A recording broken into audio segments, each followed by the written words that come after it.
Hello, ladies and gentlemen. It's your favorite paranormal investigator. My name is Tim Sudano. This is Paranormal Insight, and I'm thrilled to be back with you all live.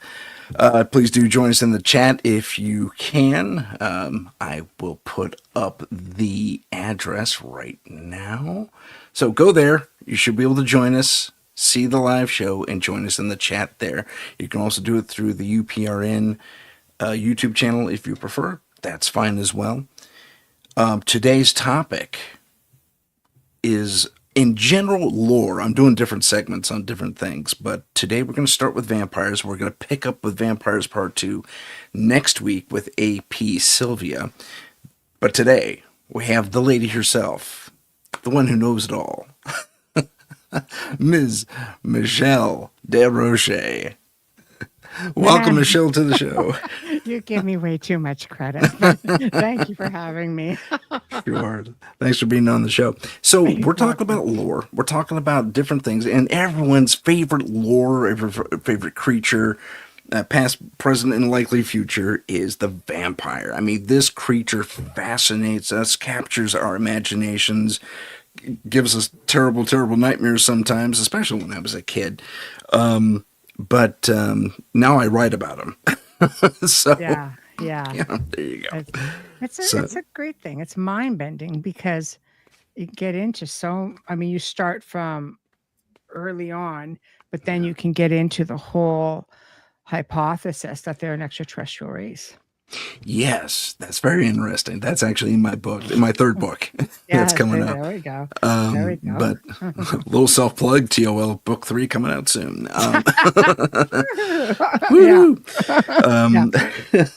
But our legend of the vampire actually has its roots way back in history. I mean, back to the first civilizations.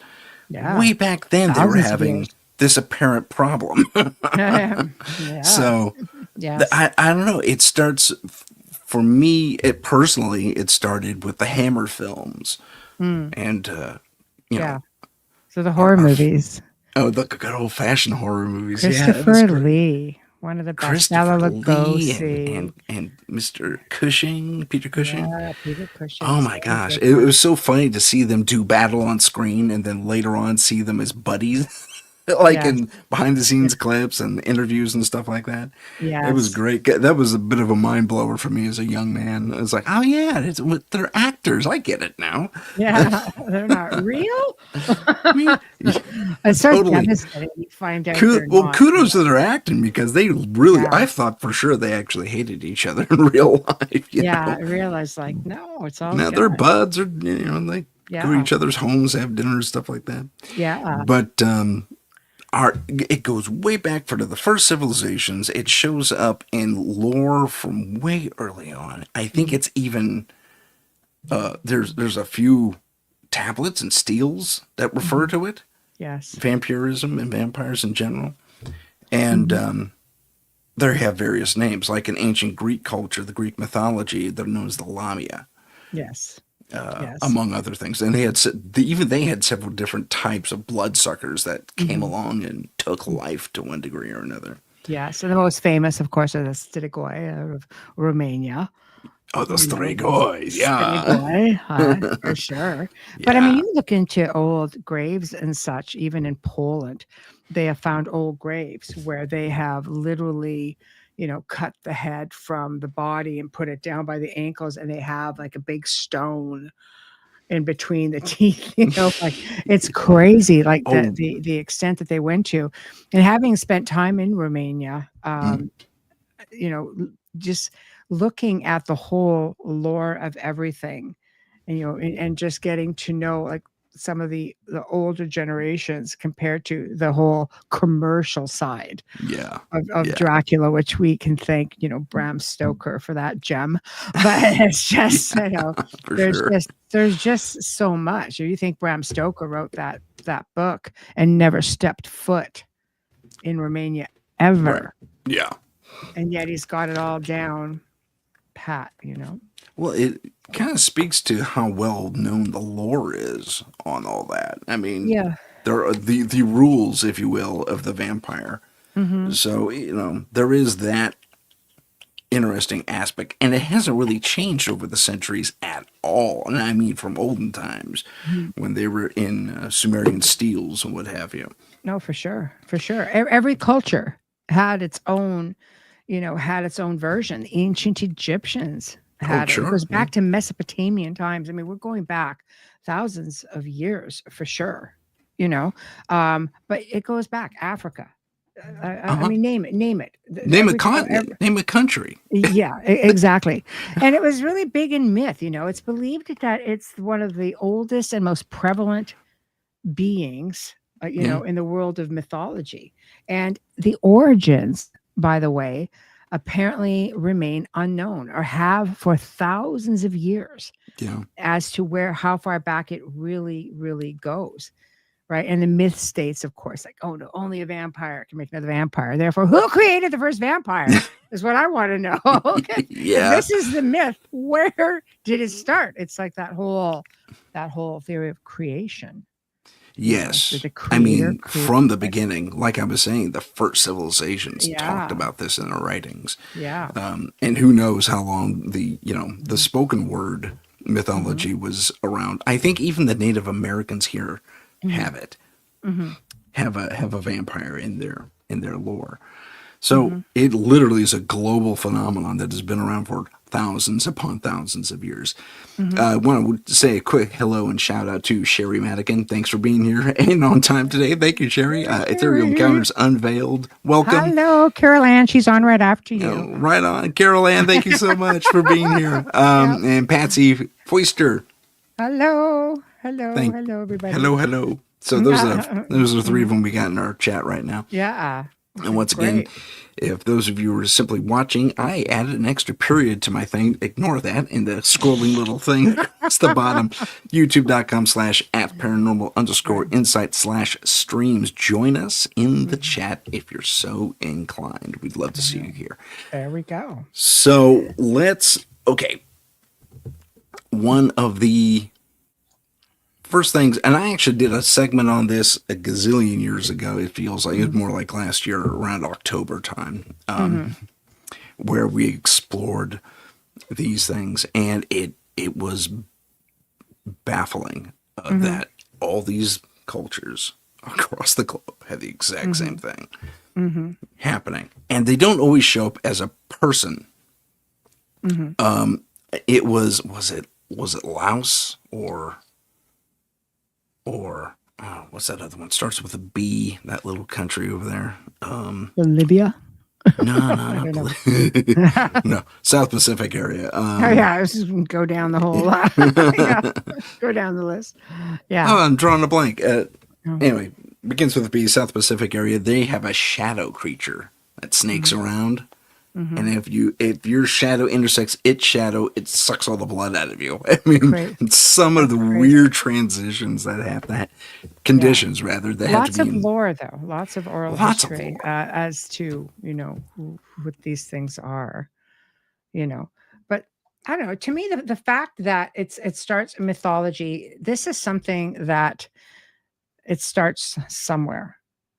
So let's say if you're going back into the Mediterranean. There's a story about a man named Ambrogio, and he went to Delhi, Greece, which I've been. It's an incredible place. But the legend Delphi? states Delhi. He claims that he was cursed by the god Apollo, who told him that his skin would burn should it touch sunlight. So that's Hmm. kind of like, because that happens allegedly with vampires. He Yeah. proceeded to gamble his soul away to Hades, and then Apollo's sister Artemis went on to curse him by telling him that his sin would burn if he ever touched silver. So you see where we're going with this? We've got the Wow. sunlight, we've got the silver. So she was also responsible for giving him immortality, super strength, and speed. So now this is like when we're talking about origins, like where to Yeah. come from. So Mhm. this is basically sounds to me like being a full-fledged vampire of lore as to what we all, know in love, through film. But so now he was in Italy. He goes back to Italy and creates the first vampire clan. So further misstates that one could become a vampire if they were once a werewolf, b practice sorcery, if they were an illegitimate child of parents who were themselves illegitimate and died before baptism. So you got that thrown in there, right? Okay. So yeah, right. So it gets really crazy when you start getting into all of these little stipulations as to how vampires happen. Mhm. For example, if a cat jumped on your corpse before burial, this is something that's in the UK and Japan. That would be like, oh, this could happen. A baby born with teeth or stillborn, or if a bat flies over you, this is a Romanian thing. If you Okay. were excommunicated by the Orthodox Church in Greece, or the seventh son of a seventh son, like it gets Wow. it gets really strange. That gets hyper specific. But that's just it. It does. But let's talk about the logical thing called porphyria, which is a blood Very. disorder, right? Yeah. Which remains incurable, by the way. Mhm. A treatment can be supported through pain control, fluids, voiding drugs, things like that. Right. But here are the symptoms. Okay, here we go. And tell me if this is mistaken identity as far as spoken lore, or if we've been dealing with this condition. 1, sensitivity to sunlight. Yeah. Okay, fangs, Thanks. blood drinking, Yeah, aversion they get to hyper garlic. anemic then. Yeah, aversion to garlic. Reflections are not seen in the mirrors. So people who are afflicted Through with this, pyphoria? yeah, it says, those who suffer with the disease are said to avoid mirrors due to the continued destruction of facial features caused by poor oxygenation. Okay. Right. Other diseases considered would have been tuberculosis, pellagra, which is like the thinning the skin, I guess. But so you start looking into that. It's sort of like how much of that sort of got put aside. I mean, the word vampire itself didn't even appear in the English language until like roughly, I don't know, 1730, something like that. Something like that, yeah. And it was some poem. So, I mean, the first earliest accounts of vampires are found in ancient Sumerian and Babylonian myths, which go back 4,000 BC. I know. It's Right? crazy, isn't it? I know. So, I mean, where does it all come from? There's a lot of a lot of tales as to people who are believed to have been vampires. But if you're just factoring in, medical conditions, mythology, and the fact that the word didn't even really exist for the 1700s, which amazingly kind of falls into our culture. Yeah, it does. It does, for sure. Well, you can look, if you take the anthropological perspective and you say, okay, we were telling tales around the campfire, outside the cave. I mean, I'm going super way back now. Yeah. And we kept telling these tales, and they kept passing it down. Yeah, mankind advanced, but the story still held. And the fact that story still held after all that time informs me, at least, that they saw something, perhaps someone with porphyria, in ancient times, performing these acts. Like, I got to drink blood, open a vein, Yes. and yes. Yes. It was so. Yeah, that could very easily be the case. It is mistaken identity, very easily. There's also the other side of things. How did all these interesting little conditions get noted? Like you said, a bat flies over you during birth. A black cat lands on your corpse before you're buried.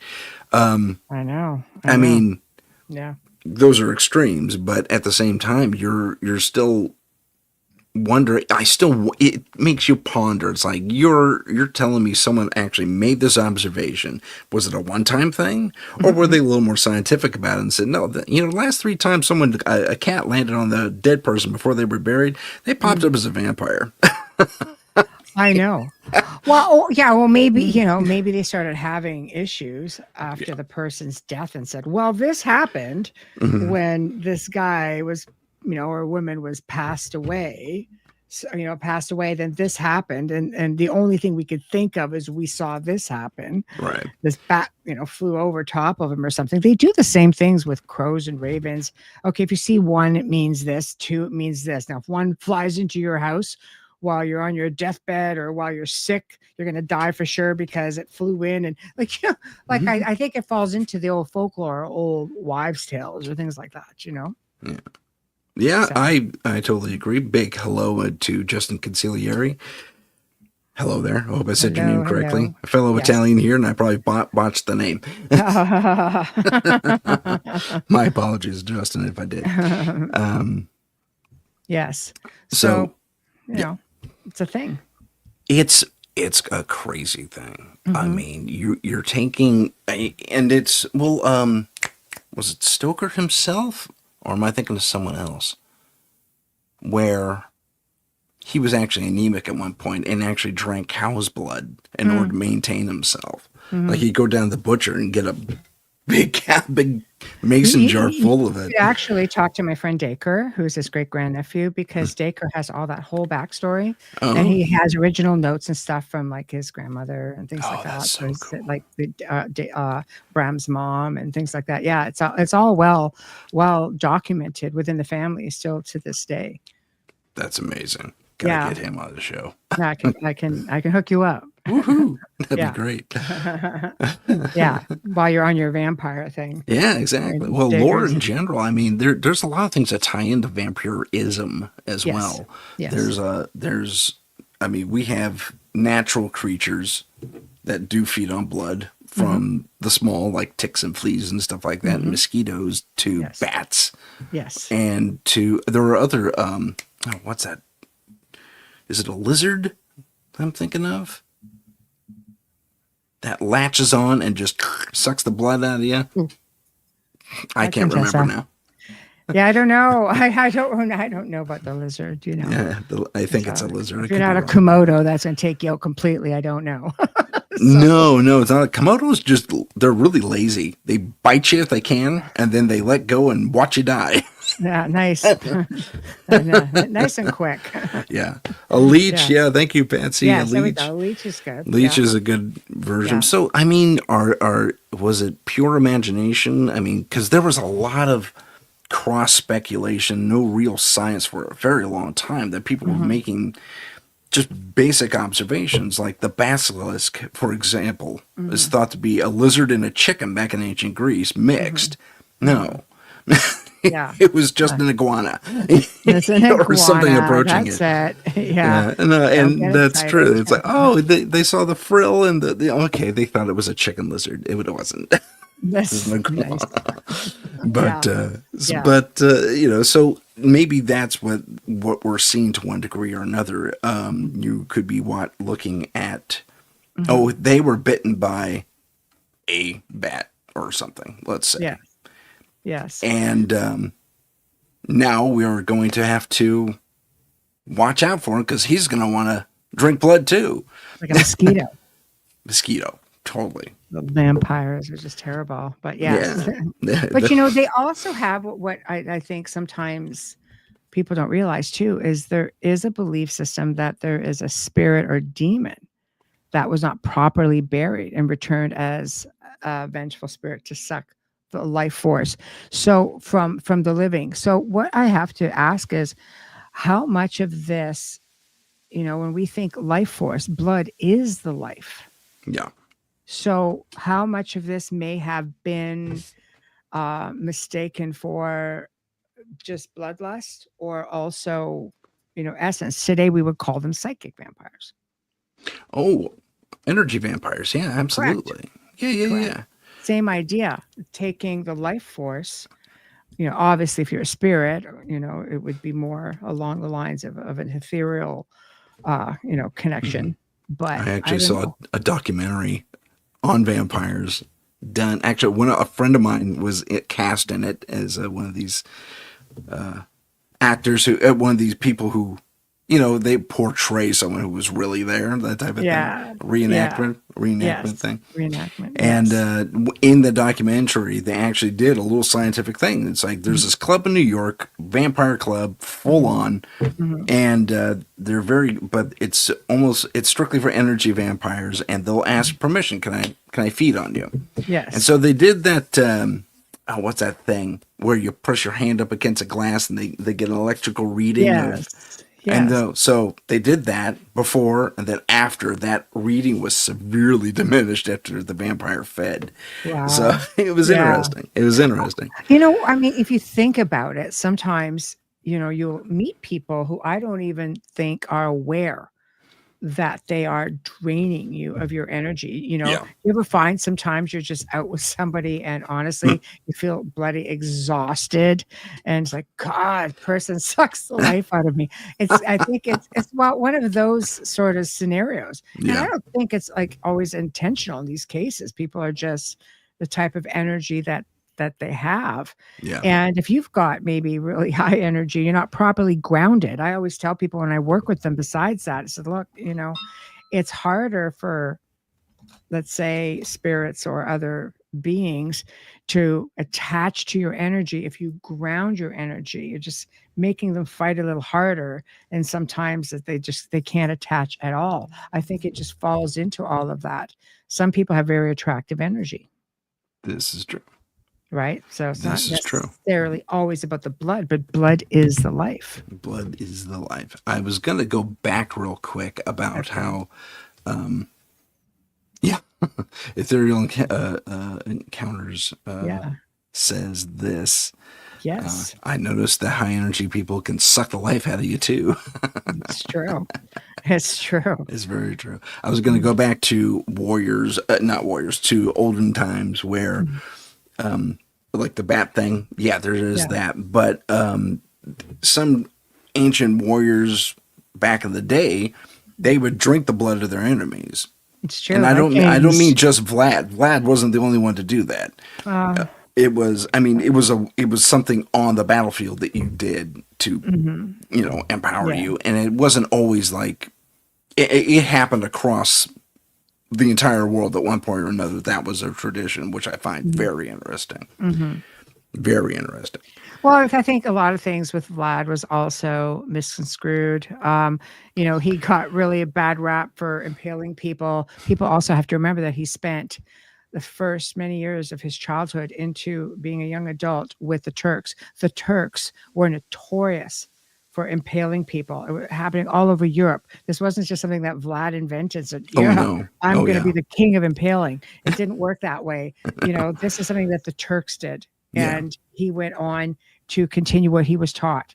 He was a brilliant war strategist and a very small army. Yeah, he was. He did what he had to do, and he was very well revered by his people. I think you also looking in at German propaganda of the time, the Germanic areas are saying, well, he sat there and dined and drank blood. We don't know necessarily, to my belief, that anything that I've looked at. And I mean, one of my dearest friends is Romanian, so she grew up with the entire lore. And I don't know that he actually did any of that stuff, but a lot of the propaganda, tells you that he did. Well, it makes sense that he would borrow that from the Turks. It's for how he was conditioned. Yeah. Right? Whether he dined on their blood is a different story. I mean, I think that's where things kind of get made up and become propaganda or possible propaganda. Yes. But it's still an interesting note that he was kind of. But it's that propaganda that paved the way for Bram Stoker to write. Yeah, exactly. On, without ever naming him, based on, on Vlad Tepes. For sure. Was. I'm sorry. Go ahead. No, you go ahead. Oh, there. Now I forgot I lost my train. Good times. Good. What was I going to say? Well, Patsy brings up, it actually echoes exactly what you just said. The Vlad had to protect his territory, and the only way to do it was scare the crap out of everyone around him. So, but it worked. And it worked. It worked. Like, I don't want to end up on a pike. Oh man, there's stories, that he did. Nobody messed with him. He was a war strategist. It's great. It worked. Was this vampire? No, I don't know. believe that he was a vampire or practiced vampirism in any way. Mhm. Was, he was a war strategist. He was brilliant. He was, he ruled with an iron fist. But with that being said, he was also said to be fair if you were truthful. There's a lot about that Yeah. I think that people need to really do their research on it. And sometimes the best way is, talking to the locals. He was a hero to them. There are monuments to him in different places. And Yeah. you can talk to a good medium and just talk to him and ask him. Oh, that's cool. That's a good idea. That's a Heidi thing. made it to the show. That's a thing. Woohoo! Done the surgery, Oh, made it home. no All right, Heidi, surgery. that's fantastic. Happy to Yeah. hear that. But one of the most famous stories that comes to light, and of course, because we do base ourselves out of New Orleans. So let's talk about Count Saint Germain. Oh, Now, yeah. what is really interesting with the Count Saint Germain story is that it is believed that even Einstein sort of had a theory that this sort of based on alchemy, right? Because Count Saint Germain was actually an alchemist, and Mhm. it's believed he may have discovered the secret of immortality, right? Oh. So, because he was very accomplished, and I think that's even what Albert Einstein accidentally proved the validity of the Count Saint Germain methods for achieving immortality because of his theories and common in the ancient wisdom that the Count, was doing. But in fact, Einstein's famous equation of E equals mc 2, right? Which is a scientific echo of the Hermetic principle, as above, so below, that kind of thing. Ah. So, what is interesting, though, is it is believed that this is what the Count Saint Germain did. Now, records show that he was born late 1600s, like roughly 1690s, but the origin really is unknown. He was allegedly born the son of, and I'm going to butcher this, Rathkosi II, Prince of Transylvania. Okay. So, Okay. yeah. So we're going back there. Okay. This is like post Vlad, but there are some who Post-Vlad. believe he was actually goes back to the time of Christ. If you could, like, I thought He does that, personally? yeah. Okay. It's a belief. There are those who believe it, but can we substantiate? I don't know.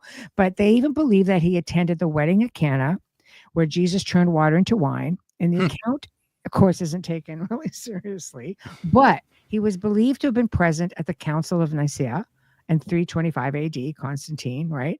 Yeah. And he's appeared many times throughout history, with the most recent being in the 70s. I've since read that it was more like even into the 80s and even maybe more recent throughout the New Orleans area, which I'll get to. So, Okay. always I'm appears, intrigued. yeah, always appears as a 45-year-old man. Now, in the 1700s, he traveled in very upscale circles. He was known by many famous European people, such as Casanova, Madame de Pompadour, King Louis XV, Catherine the Great, Voltaire, Anton Mesmer. And that's just to mention, a few. But he spoke many languages, was very refined. But here's something else.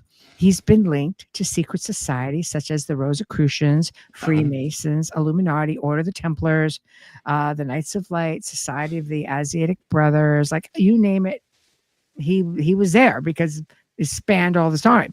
So in 1779, he went to Hamburg, Germany, where he befriended Prince Charles of Hesse-Kassel.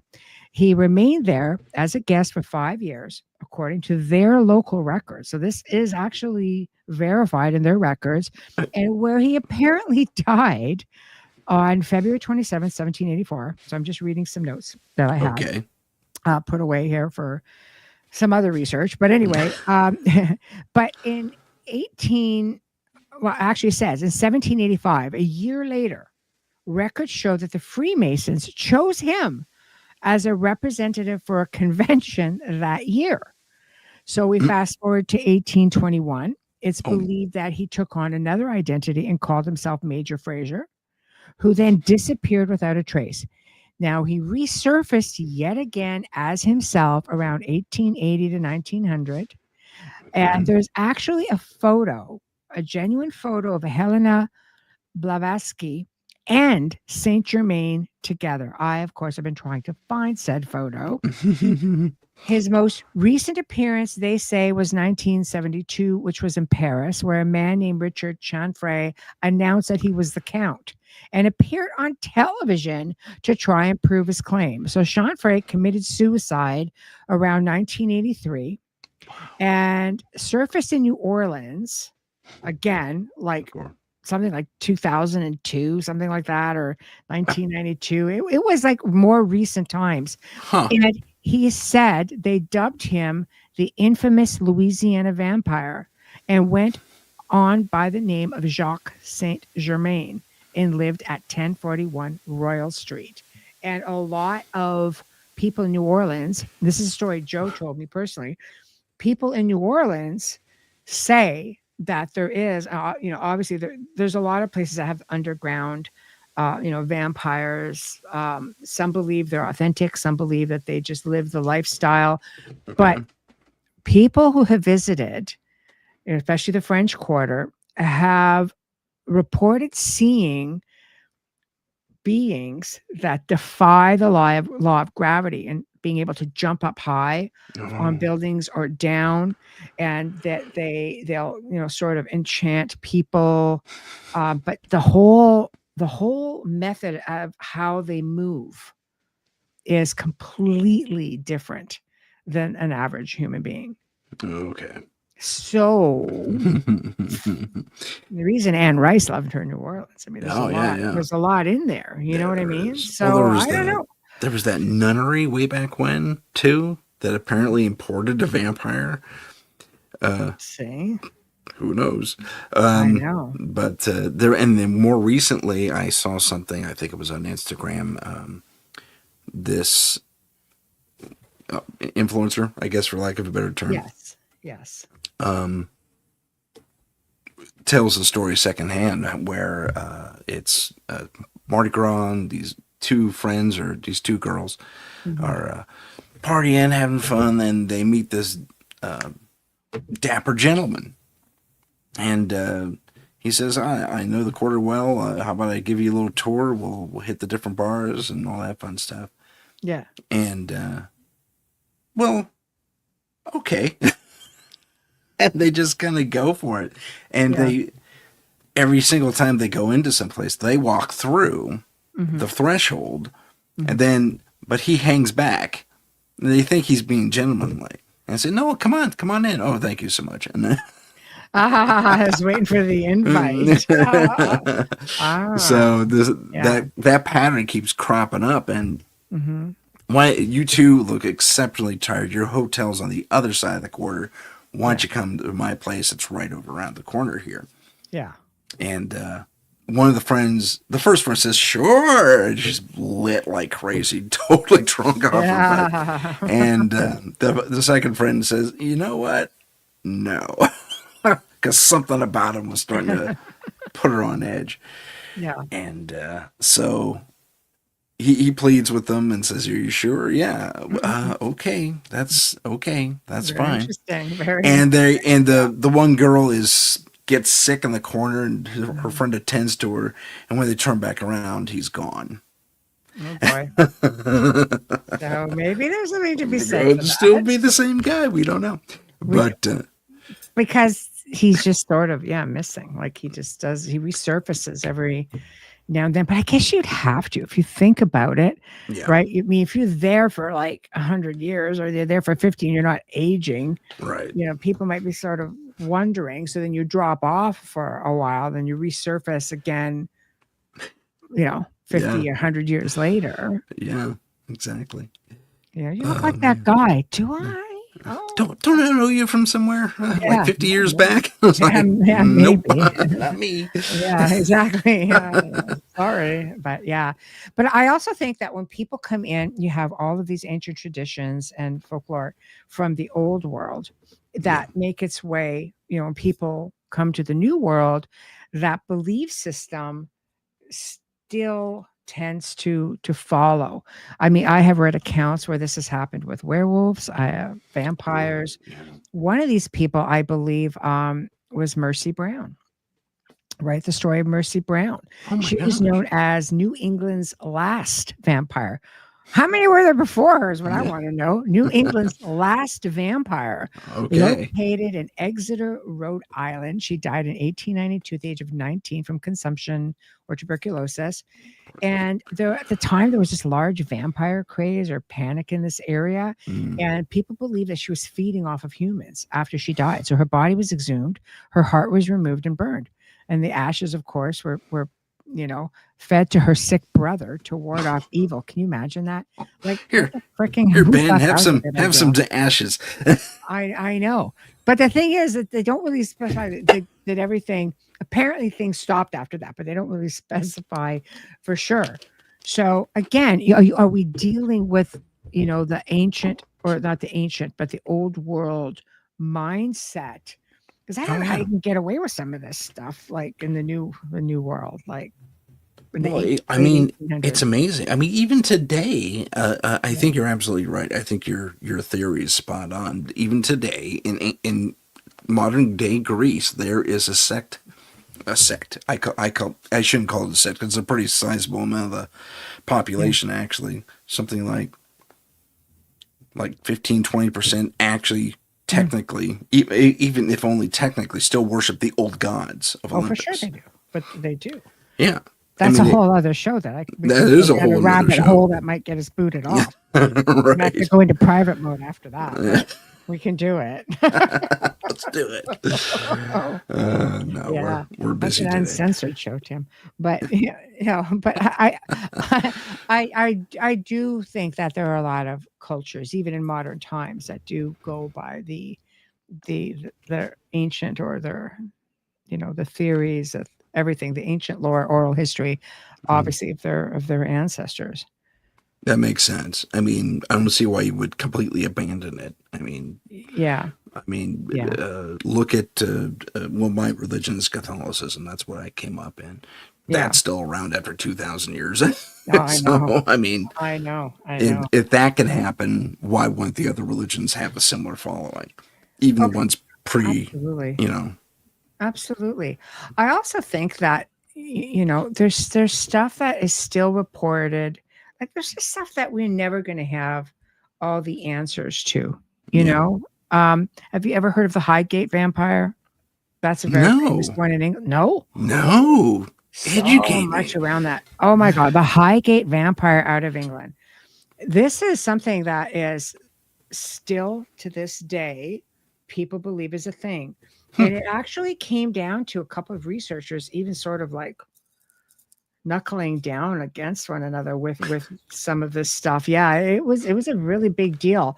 It goes back to the 60s or 70s. You can find stuff on it. Like there were shows done about it because it Okay. was really big. But there were wide reports that started coming into the British Psychic and Occult Society about this tall, dark figure with hypnotic red eyes that had been sighted in and around London's Highgate Cemetery. So Okay. it was cited, this thing was cited by a whole lot of local witnesses. It was just cool when you get a lot of witnesses. Some who claimed that they were attacked, which they called this menacing figure, and this thing would disappear without a trace Hmm. after the reported confrontations, the attacks. So it was pretty persistent. Like, the frequency of how often these sightings were happening was starting to raise questions. So I guess the president of the Occult Society, David Ferrant, everybody knows about David Ferrant, Okay. who is familiar with the Highgate Vampire, was called to investigate this. Not long after that, which roughly 1970, the press picked up the story, mainly due to the claims that a lot of people were attempting to cash in on this investigation, so on and so forth. But anyway, Gotcha. they claimed that it was a blood sucking vampire. So, not surprisingly, it didn't take long. Events at Highgate got totally out of hand. And there were amateur vampire hunters, filmmakers, and Yeah. it resulted in David Farrat being taken to court. And he appeared Yeah. and got charged with being in Highgate Cemetery one night with the intentions of hunting down vampires. I don't know how you get charged for that, but he was charged for that specific thing, hunting down a vampire, even Okay. though, yeah, he was not in that, he wasn't there for Show that me that reason. But law. I know. It just kept things, it kept the hype going, right? Yeah. So the worldwide press got involved and they established that the apparition's identity as a full-fledged vampire. So, because the guy got acquitted, right? So anyway, it got really crazy and it went Yeah. on and on and on. But there were court cases after this that happened again from 70 to 74, in which Mr. Ferrant was involved, not directly connected with Highgate, although the Highgate vampire was often brought into them. So it got weirder and weirder and Wow. weirder. But, it almost felt like being back into the witchcraft trials. Like it Yeah, was, no they were kidding. really, they were really going hard after him. But in 1997, following a massive speculation about the so-called Highgate vampire and the misguided controversy, Yeah.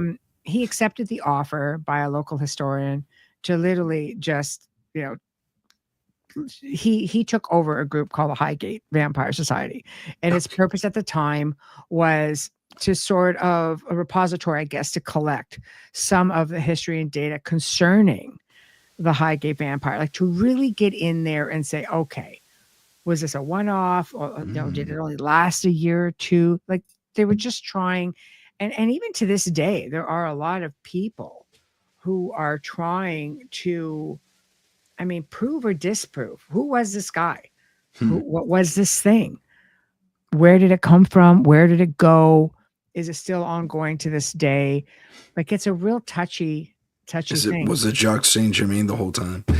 Who knows? Before he came to New Orleans, I All don't know. right. It's But like, like, but it's interesting because these were accounts that happened before David Front and the Occult Society got involved at all. This was happening. They got involved because there were so many eyewitnesses and experiencers who said they'd been attacked, that they called to the Occult Society to say, look, something's going on here. Check it out. yeah. So that might be worth something for your upcoming book. Yeah, that The is, yeah. Highgate Vampire. Yeah, Okay. that's an I'm old reading one. that story.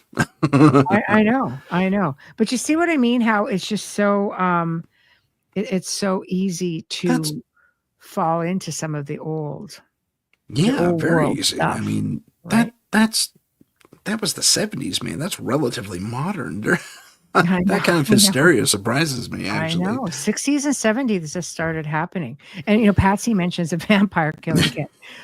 I mean, throughout the world, vampire kits were made. You could buy them now just for, decor, or this is just your thing. But Giggles, yeah. I actually had met a collector who bought out. I own a couple of his pieces actually. Who bought out the old Museum of Oddities in Niagara Falls, Oh, fun. and when he bought this out, he kept a lot of pieces, and I had filmed with him at one point, and he had it. And when he showed it to me, he goes, "Now this one is an authentic one," which was at the time maybe 200, 250 years old. Okay. And this one, I think he said, came from South America. So Really? so a long reach, yeah. Yeah. But it was interesting to see it, just to see like this authentic. Now, This was it authentic one. different from a European kit? Do you remember? Well, they all do them fairly similar, but I think they will add things based on maybe their area or belief system as far as maybe prayer goes, but they all have, the stakes, they all have like the, Concentrated garlic. yeah. It was very interesting. Very interesting. The hammer, and it had Okay. different vials, which I guess would have had holy water or maybe Oh, sure. some, That makes sense. who knows? So, silver pieces, crosses. I mean, iron was very popular for protection, like real iron, not Oh, okay.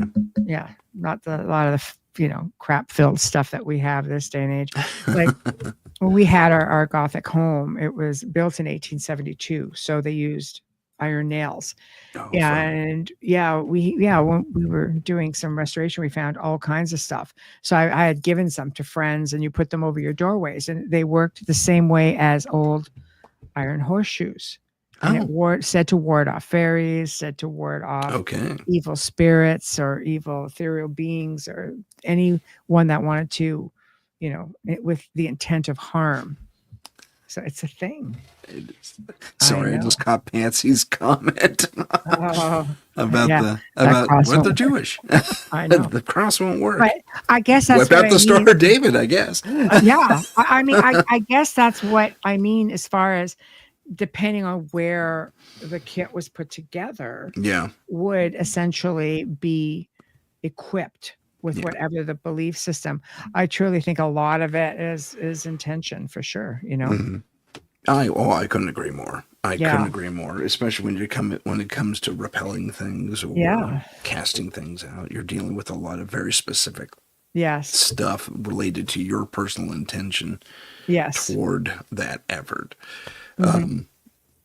But I mean, I would think it's not just your belief system. I think that's why I say within the area, what was the belief system then? Because doesn't the vampire, I mean, you take something's head off, it's going to do the job. Pretty much. But, but to repel something, they would also have to believe in that to a degree, I guess, That's true. That's a very good point, actually, to if you believe, you have to you can't have that intention without the belief. I believe it, therefore it is so. Therefore it is so, right. Vampires like, okay. Sure. Right.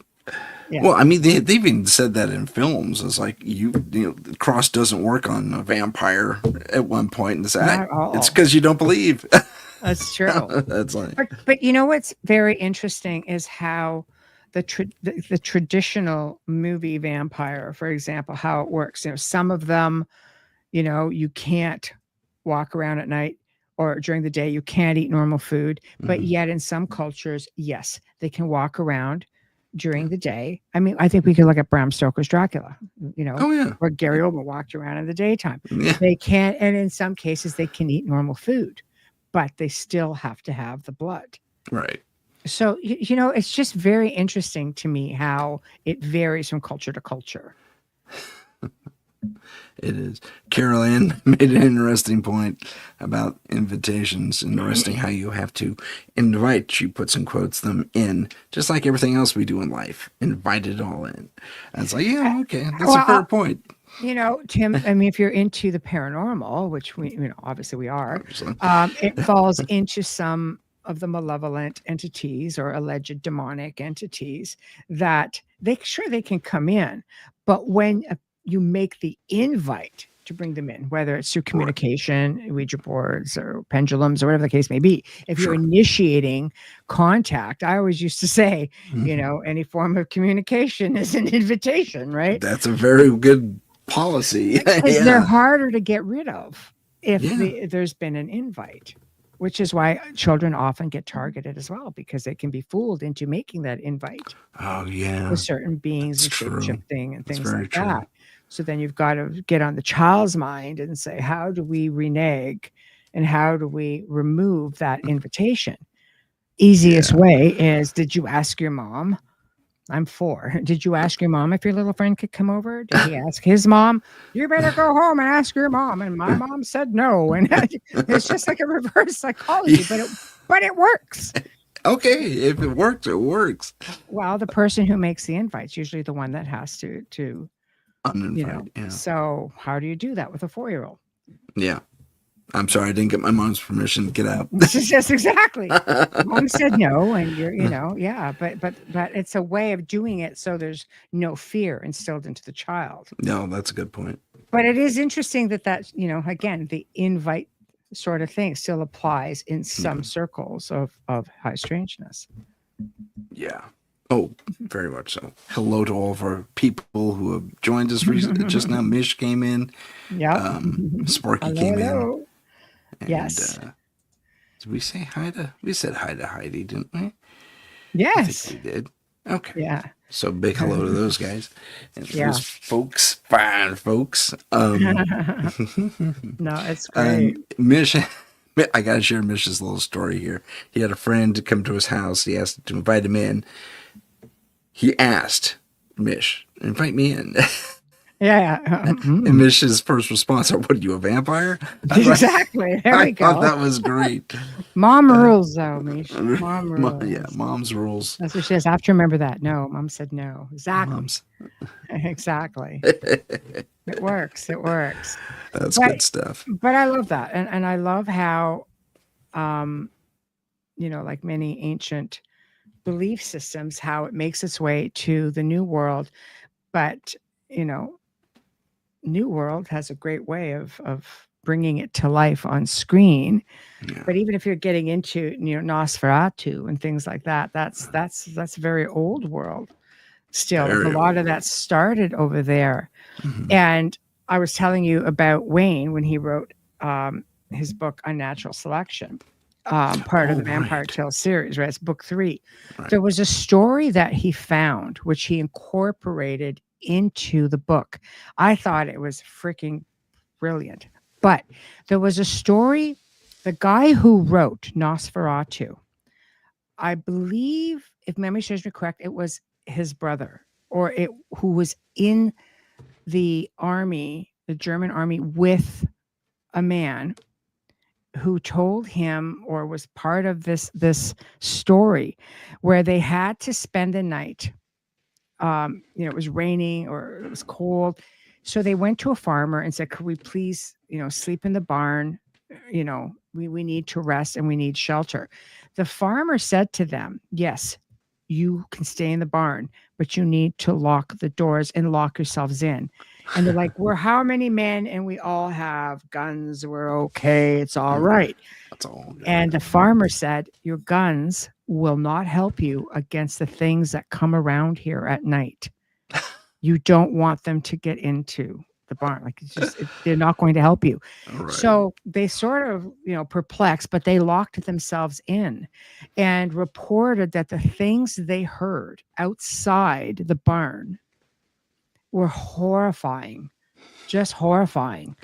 And they said it was like things that they had never heard.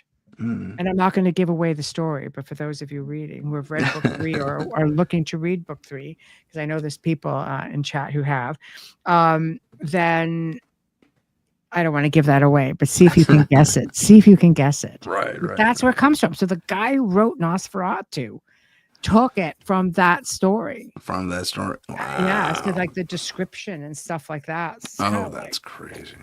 What? Yeah. Right? Yeah. So Carrie Ann adds that it's interesting, let me put that up, that many of these creatures are able to shapeshift, more traditionally into bats and wolves, sometimes into mist. Mm-hmm. Yeah. And how they're also able to see, they have I can't talk, a hypnotic charm, or they can actually literally hypnotize. That's mostly in films. Whether that's or the case or not, I mean, if you can, I don't know, let's go back to New Orleans. If you're in a party-like atmosphere and you can corner someone and you are this creature, it wouldn't be that hard to get them to a dark corner. And it wouldn't. And this is what people allegedly are seeing. Yeah. They're seeing things out of the corner of their eye that doesn't make a lot of sense. Now you're looking at a place, let's face it, New Orleans has been, especially Katrina, for one, has been hit by natural disasters enough times you have modern death as well. You have a total different energy there, but it also has a history, where there's a lot that has happened on the soil. Yeah. Right. It absorbs a lot of that. People are drawn to it. People from the old world. I mean, the French were there. Mm-hmm. You have different civil wars. You have there's so much that this area has been bombarded with. So haunted as heck. Haunted as heck. There's so much different folklore there because the people have settled into the area, like the Cajuns, right? Like there's so much amazing oral history that is there, and that belief system is phenomenal, like hoodoo, voodoo, everything. I mean, there's a mix of everything, right? Zombies, I guess, real hardcore stuff. So vampires is just another. Why not? Like Why they're. not? I mean, if they are there, you look at all the tourists that come in and out of there that Oh my they God, just I know. disappear. Yeah, yeah. Who's gonna look? I don't know. Saw him here somewhere. Could have disappeared anywhere. It's a party town. Who knows? I Totally. don't know. Could well be. Yeah, I know. It's great. First off, big hi to Sparky. Says, pleasure to meet you, Tim, way back. And hi back at you. Charismatic Yes, people. great comments. Yeah, fantastic comments. Mm-hmm. Oh, we have a story from Mel Gibbs from Carol Ann talking to Mm-hmm. Mel Gibson thing. Yeah, yeah. Someone he perceived, he had lunch with someone he perceived as a vampire-like. He recounted an individual as having, I've heard this story, almost supernatural way of moving, floating sideways. Oh, I totally remember this story. Yeah. Mm-hmm. Rather than walking. Yeah, rather than walking, this person's dressed in black, according to Gibson, sat down beside him in a chair, creating a sense of unease. I Oh, bet. yeah. I know. Especially with Mel's faith. Yeah, that's, yeah, for sure. You gotta. I know. Nope. I know. But it is fascinating. It just makes you realize that there are things out there, beings out there that there is no true explanation for it. And Right. these stories still carry on in the old world. They still carry on now here. And let's factor in portals. Let's broach. Let's mind Sure. bend a little bit. Let What us. if they are an extraterrestrial race that come from someplace dimensionally? I mean, we can't really trace where they come from. We can look at mythology, and there's a lot of mythology that surround extraterrestrials and such. So how do we know they're not travelers who settled? That could well be. I mean, if you're talking about portals, you could be talking about an interdimensional being from, I don't know, a reality right next door, so to speak. Yeah, for sure. You just never really know. But I mean, that would that kind of lines up with the jinn, which we're going to talk about in a couple of weeks. Yeah. That they are a race of people that literally live in the dimension next door, and they have lives that parallel ours, but they can see into our world, but we can't see into theirs, which is just interesting. So if the vampires are doing something similar, yeah, I know. Right. So do they? I don't know. could be. I mean, if there's an Earth somewhere that was overrun by vampirism and I don't know, slim pickings in their world, but they go next door, Yeah. buffet. Do vampires have a blood type? Mish asks. They don't. They're not known to have a blood type. Apparently, they're not known to have a blood type. But do we know for sure? Well, who knows? I think if you had, I think it's B positive. be positive. I'd be negative, positive. yeah. Trying to drink my blood. I think if you are a certain blood type, you can't take in all of these other blood types. Yeah. So, I don't believe from things that I've read that they have a blood type. I don't know. That's an interesting question, though. I mean, would it be required? Because it's more for them. It's not actually doing a transfusion. They're actually ingesting it. Yes. So I don't know that blood type would really matter to them. But yeah. But I don't know. Whatever the most anemic blood. Having, blood that does not, like people who drink blood.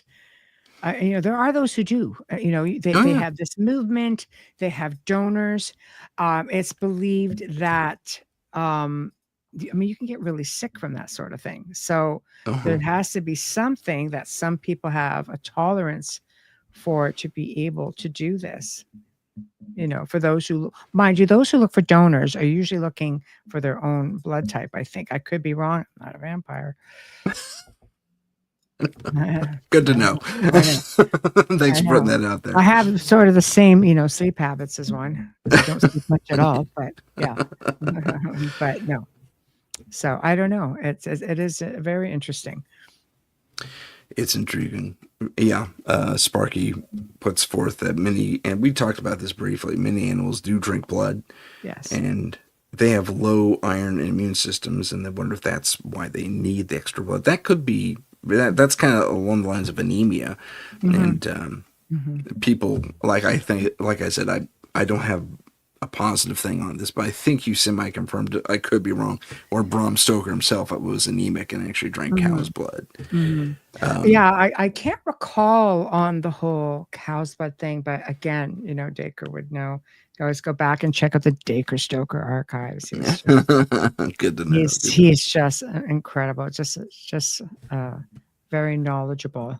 Everything Right. Brahm, everything such. He even does tours out in Romania, and Oh, we fun. looked at collaborating on some things, and then the world went crazy back in 2019, 2020. Yeah, It's like, yeah, we're going to ixnay this, but yeah. he's back at it now. Does great tours to places that where Brahm spent his time, like in Scotland, writing this No. story. And then, of course, he does the tours out in Romania to the locations that are mentioned in Brahm's book. So it's Oh, that's so much fun. definitely check him out if you want to travel. He's definitely somebody you would want to tour with. Cool. Good to know. Planning my next trip right now. On Yeah, that fun Romania is note, beautiful. I spent, probably close to 3 weeks there. Loved oh, it. fun. That sounds fun. I I looked at gotta. buying a place there and I couldn't get the realtor to return my message. So I messaged my friend Adriana, who has a show, Negotiating Happiness, here on the network on Mondays, I think 1 p.m. Eastern. Anyway, I Plug. said, can you just message this guy? I want Yeah. to get this place. It was close to the haunted forest. Oh, I said, fun. I want to get this place. Oh yeah, it was very like just incredible place, and if it's very inexpensive to Oh, in yeah. Europe, in certain countries, especially at the time, because it wasn't all on the euro at that time. It was still on the Romanian currency. Right. So I'm like, I want this place. It's just like literally like close to the haunted forest. And she goes, he's not returning my messaging. Yeah. But you're The freaking vampire got Romanian. Yeah, because him. you're Romanian. Talk to him in Romanian. She goes, I did. I sent an email. I'm like, maybe it's just a tax write-off. They don't want to sell it. I don't know. Could But it's be. just like, it's incredible. It is a place, so many people have asked me about Romania. And it is a place where time has stood still. And when you go to some of these places where, Vlad Tepesh, where he lived, how he lived, where he was born, you can get and grasp the whole way of life, that everything he faced when he was there, down to the boyars of Transylvania. Oh, I mean, they got his father killed, his brother killed, and yeah. well, he switched those tables up and took care of that crap, no problem. So bye bye. But it made you get the stories of where the places that he dwelled and the things that he did. So when you're looking at, the famous story where he left the cup in the courtyard Mm. because he wanted people to have dignity, to be able to drink from this beautiful cup. And then if you stole it, I think the guy who stole it, the person who stole it, got their hands cut off. It's just like, this is for everybody, Hmm. because he felt that they should have something nice to drink from at the fountain. Like it was just this sort of a thing. But when you see some of these places, you're just like, this is like fascinating, Yeah. and the mindset of the people. And when you are looking over, the first family estate in Terra Vista, you're standing in a tower which he built, and you're thinking he could see everything. And Yeah. this is where we're going to put this whole line of people. But it puts you there, and there's not a lot Yeah. of places, that if you want to follow the whole alleged vampire thing, because again, I my thoughts differ from that, but it is cool to go into an ancient place where the folklore very much exists, not just with that. I mean, you can go into the commercial places, all the vampire stuff, vampire wine, because Romania is known for its wine. So boy, I gotta drink wine. Got The vampire bottles and the Dracula bottles, and it's Oh, and fun. the touristy side of things. But when you can look at the historical side of things at the same time, it's just fascinating. And it's a great place to go visit. Good to know.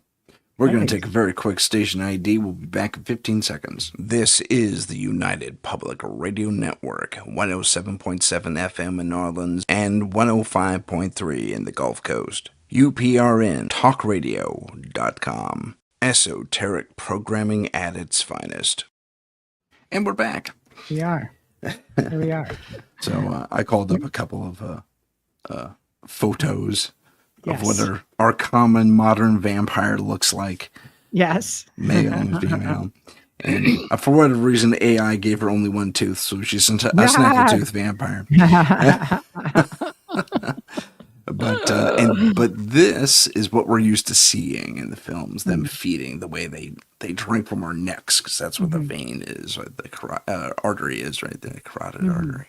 So I thought that was, I mean, I said vampire drinking, and this is what it gave me. It knew exactly what I was talking about. See, I would look at a vampire as being much more beastly. It would just rip your neck out. It wouldn't be so delicate, I don't believe. If you're looking at a predatorial, more of a predatorial. Interesting.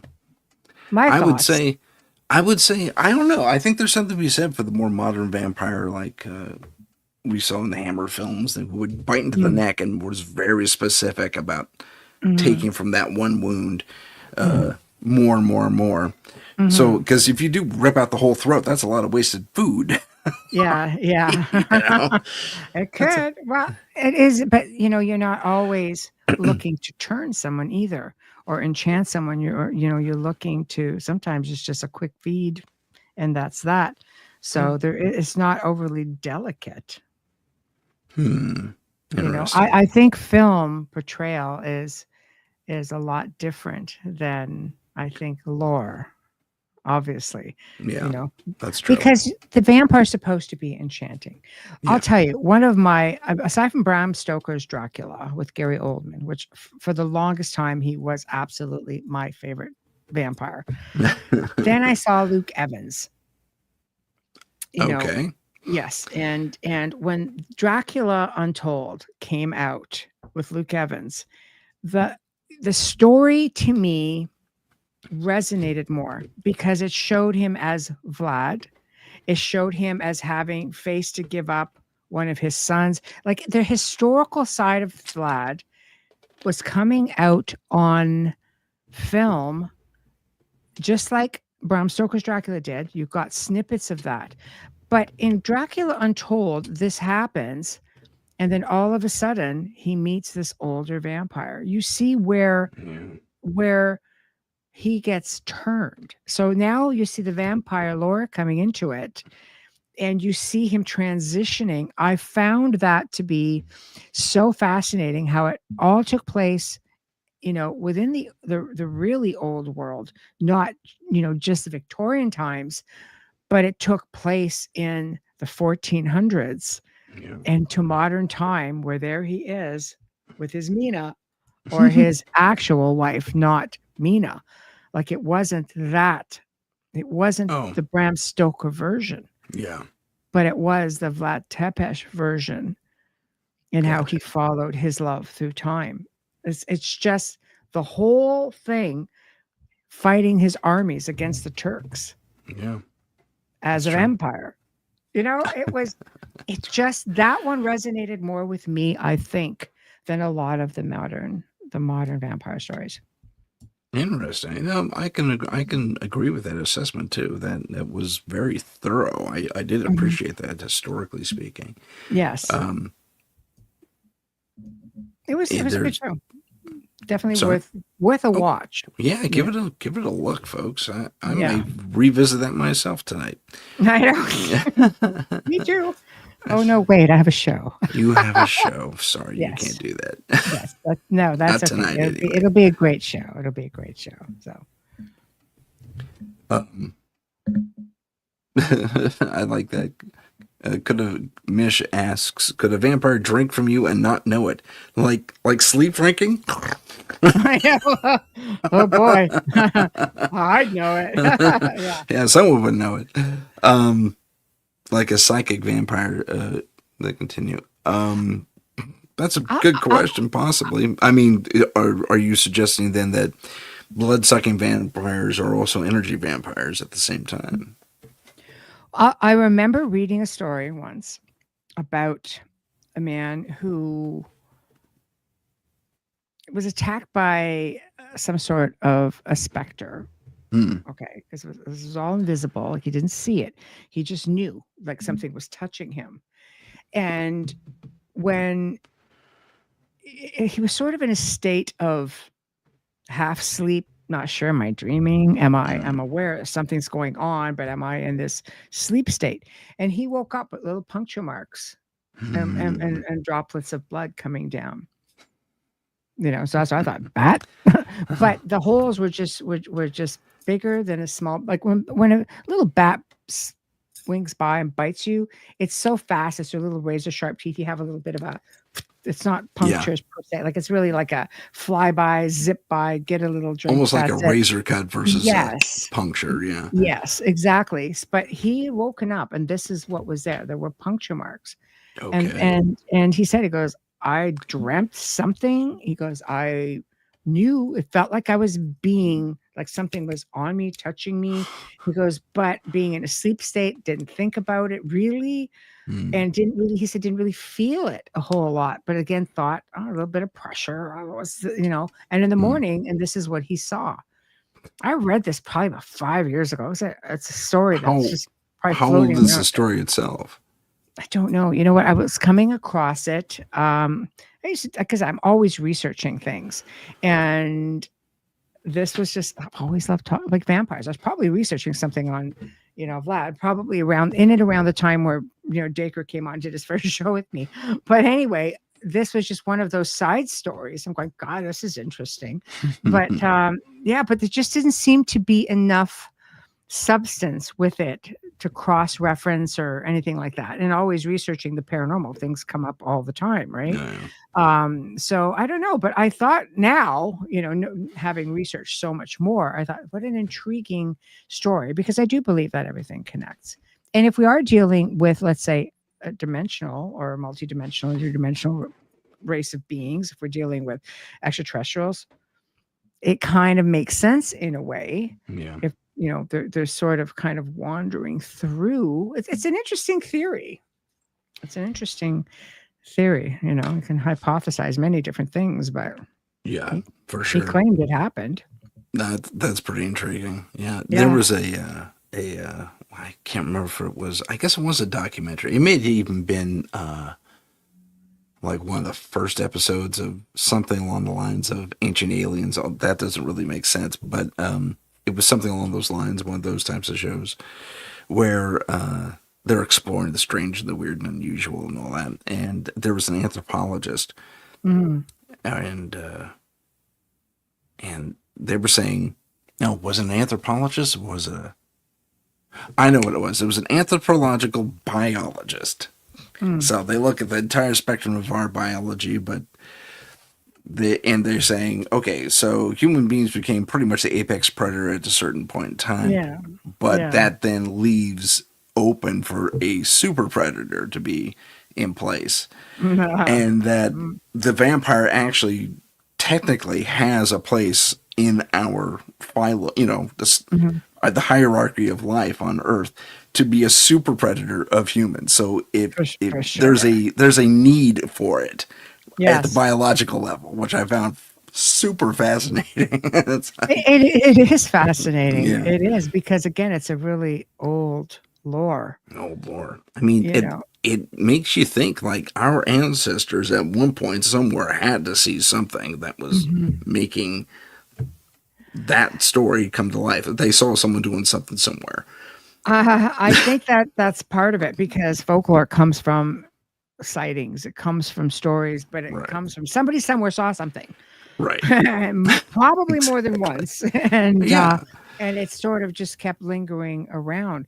The fact, that when you're looking at the indigenous cultures throughout the world, even on this side of the world, getting into Hmm. the Native American cultures and such, that they have their own stories. It's just worded differently. Like if we look at the werewolf, just touch for 1 second, just for names, because Sure. that's a whole other show in itself. But you know, you look in France, where it was very rampant, very widespread and well known in Germanic areas, things like that. It was called, like werewolves or loup-garou. You come here to, come into North America, Canada, it's loup-garou. Loup in French is wolf. But if you're coming down to New Orleans, they spin that off the Cajuns. It's roux with an R. Rougarou. Oh, you be rougarou. Yeah. But the Native American people all talk about loup-garou and how the wolves, again, like much like what we see up in North America, walked upright. They're very different from what we call dogman. Yeah. The dogman is more like the werewolf, big, robust, like Yeah. different than the rougarou or the loup-garou. It's very, very insane how things vary, but the concept is so similar. And I believe a lot of it is the same with vampires. That could very well. I mean, that kind of tracks with something else I saw. Someone was doing a historical deep dive somewhere about where, parts of our history were just kind of, we'll take that part out. Yeah. And they were saying, well, one of the things are, as some of our ancestors, or I guess founders, whatever you want to call the first people that came to this part of the world from Europe, they were hearing stories about and actually witnessing people known as dog-headed men. Dog-headed men. Yeah. And they're running around. It's all cool. Dog-headed men, giants on the, way over there, that type of thing. So, I mean, it was happening with such abundance, apparently, that the locals said, that's everyday life around here. But when the Europeans come over, it's like, oh my God, we have to stop this.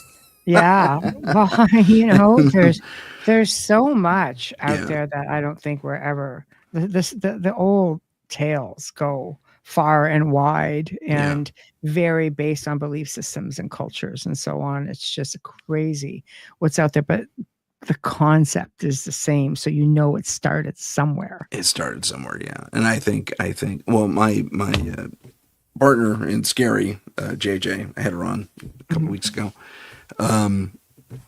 She is of the mind that all of our dogman / werewolf experiences are multidimensional. They're coming through, they're crossing over somehow, some way, Well, possibly. there are theories with that. It's believed that, like, I'll use the haunted forest for one. There have been werewolf sightings up there. In fact, with Romania, they have as much folklore with the wolves as they do with vampires, which is interesting. When I was in Brasov, and funny because a lot of the Germanic places had the werewolf lore as well, like heavy, But what was interesting is Brasov is has a lot of German people that go back there from the time of the war. Like it's very, very German with the decor, everything. It's crazy, but there is the belief that if you come down on the full moon into the courtyard, that the wolves come down from the mountains. I was in the haunted forest the night of the full moon, so I had like, whoa, which one do I do? But we were already scheduled to be in the haunted forest, so that's where we ended up. But it's very fascinating. But if you use, let's just say, portals, let's just use the theory of the haunted forest, because there has been the theory that wolves have been seen there as well. There is a portal. There's something, because you could hear it. You can hear it. You can hear it. It's like a droning sound. It's sort of like it hums a little bit. It's crazy. Like you hear it. After a while, you become conditioned to it, but it's crazy. And then you've got all these crazy crooked trees. So there's something that's manipulating that, right? A lot of UFOs have been spotted by locals. They've captured photos, big orbs moving through the forests. I mean, aside from just your environmental stuff, but let's hypothetically say that you had, vampires coming through portals or any type of being. Okay. Is it possible? And I'll tell you where I'm going with it. in a moment, is it possible that maybe wolves guard the portal? And why I say that is there's something to be said for filmmaking. Sometimes the filmmakers throw little hints in there. Mm. And if you look at, for example, getting into why am I'm brain shooting again? Film with Celine, the wolves, Oh, yeah, I know you what you're know, talking about.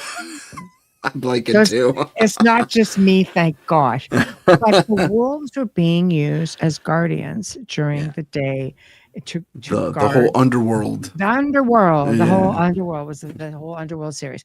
So I mean, I had that presented to me one time, and I was speaking with another researcher on a paranormal level, and they said, do you ever think that maybe they're there, that there's this relationship between the two of them because they're just sort of similar on some levels? Do you think it's something? And I thought, gosh, I never really thought about it, but it's obviously some hypothesis that's floating around out there. Yeah. Well, that's also been in our lore for a very long time, that werewolves and vampires sometimes cooperate and sometimes don't. I mean, Exactly. Yeah. that's also going back thousands of years. And you see it in so many different stories as Oh well. yeah. Yeah. So I don't know. I love when theories are presented because, you think it comes from somewhere, and filmmakers do have a way of putting in that little bit of those little hints of something, saying maybe you should Mm, look here. Maybe look it's at not all made up. Yeah. That's true. That's very true. So I'd For like to think so, because I do find it interesting, that especially in the old world, still some of these places still truly believe that these things exist. And I think it depends on the generation. And I'll give you another example. When I was in Egypt, we had different guides that would take us to different places. And I remember we had this elderly man who was one of our guides to take us, through the Giza plateau. And I said, just putting it out there, what are your thoughts on the curse of Tutankhamun? Well, oh, yes, this is a thing. You need to be careful with things like that, and blah, blah, blah. And I'm just like, noted, noted. Okay. But when we had a younger guide, he's just like, oh, he goes, yeah, the older generation truly believe in all of these things. And he goes, you open up an old tomb, what do you think's going to happen? It's full of smells and could be anything ancient. And I thought, see, that's logic to me. And it's easy for me to wrap my head around. But being right. a paranormal person now, I can kind of think, but maybe. Just maybe. Well, if you believe in a curse, you definitely you add power to it for sure. So I don't know. Yeah. It's all interesting stuff, but I imagine the same thing applies to some of all of this folklore as well. I Good agree. healthy belief in it, and it's sort of what keeps it all circling around, aside from films as well. Film stories, books. Well, I books, mean, everything. The first book I ever read, I think I was like 8 or 9 years old. I was a weird kid. I read Dracula, the full big book, Dracula. really the First book I original. ever Oh my read. gosh. Yeah, it was the first book I ever read. My That's mom was just like, I found it on the shelf, and now I own an original copy. Like fun. yeah, I've really, I cherish it. But yeah, my mom's like, you're a weird child. Found it on there. My aunt, like, it's just we had like a small library area, and I was just like, found it. I read it. I was intrigued with it, and that was it. And then I started getting into, learning more about the actual man, the prince, not so much this. Like I connected all the dots even at that age. Oh wow, that's cool. Yeah, I was just a weird kid. So I don't know what to say. I'm I still a read weirdo. But Sherlock Holmes. yes, you're great. Sherlock Holmes. Yeah, there we Sherlock go. Holmes. I love that stuff. That was great. Yeah, yeah. Sorry, I got a kink in my neck Sir here. Arthur Conan Doyle. He's Oh just yeah, who was friends with Bram Stoker apparently. yes, and many people. Yeah, Harry Houdini too. Apparently. I know. And I mean, and look at Harry Houdini. He was just so involved in the whole yeah. spiritual movement of trying to debunk. Yeah, he was a big time debunker. Yeah, absolutely. But you're in Victorian times. That was huge back then. Mm-hmm. you know. So I don't know. I love it. So I mean, I look at films now. Well, who's your favorite? Like your favorite, vampire. I mean, let's face it. We all kind of grew up. I think we grew up in the era of, the Friday night all-nighter horror movies. Oh, for My sure. dad felt he had to like, oh, here you are. You're just so young, you're like 12. I'm gonna stay up all night with you and watch it. Meanwhile, dad's in a lazy boy sacked out, and I'm just like this, totally into all the old black and white horror movies. For And sure. Dracula was always my favorite.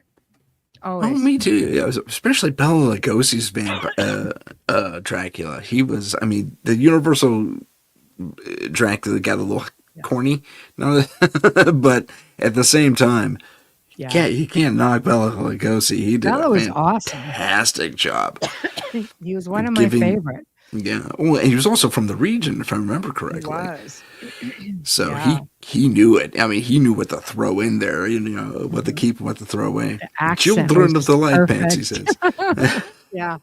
That was one. It was great. I'll tell you though, I mean, Christopher Lee was Oh, also, Hammer Films. Yes, yeah, he was one of my favorites after Bela Lugosi, because absolutely. this man was an occultist. He was a musician. He spoke all these different He was languages. a spy. He was a spy, Great stuff. and yeah, and he knew Tolkien. He knew Tolkien, which is fantastic, I think. And then he was in the movie. Tolkien wanted him to play Gandalf, and he was just too old, so he ended up playing, Saruman. I thought, okay, he was brilliant as Saruman. I love He this still guy. kicked ass. That was I mean, amazing. he knew everybody. He Yeah. just was like amazing. I think he knew Rasputin as well. Like he just knew. He knew a Like, lot of crazy people. he Yeah. did. Like he didn't just act it. He lived it. But he played it incredible. He Dracula. did. I He liked really him as did. well. He was amazing. Just Hello, amazing. Hello Sue. to Sue. Yeah. Oh, we're from Dublin. Thank from you so much for Dublin. being Love here. it. I Love probably it. messed up your accent. I'm sorry. Don't try to accent anybody. Yeah, exactly. Thank you, Sparky. Yes. Yes. Sub, hit, like, comment, share. Comment. That's what I always say. Yeah. And thank you. We appreciate you. Yeah, really, very much Chat room so. makes it so much more fun. You guys are just awesome. I Yes. expect to see you all in my chat room tonight. Just saying. Right, exactly. Don't I forget know. Michelle. Yeah. Yeah. We kind of veered off course and got into film. The film. Yeah. Yeah. But that's okay. That's okay. Well, I'm a filmmaker too. In fact, I just Right. finished a film. Well, I was kind of like the DP on it. It was Yeah. a friend's project, and they filmed at my house. Nice. Yeah. And so my house was a movie set for a little while. That was fun.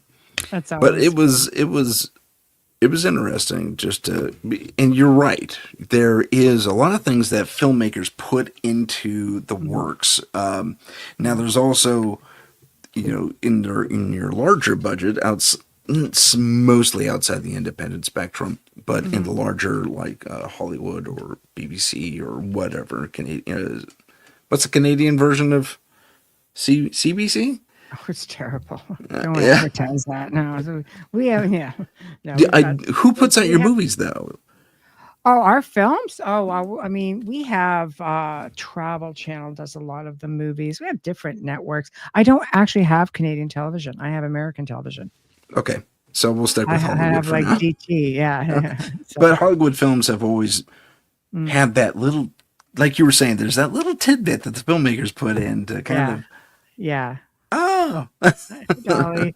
It's true. There's things to make you, wonder for sure. yeah, I don't know.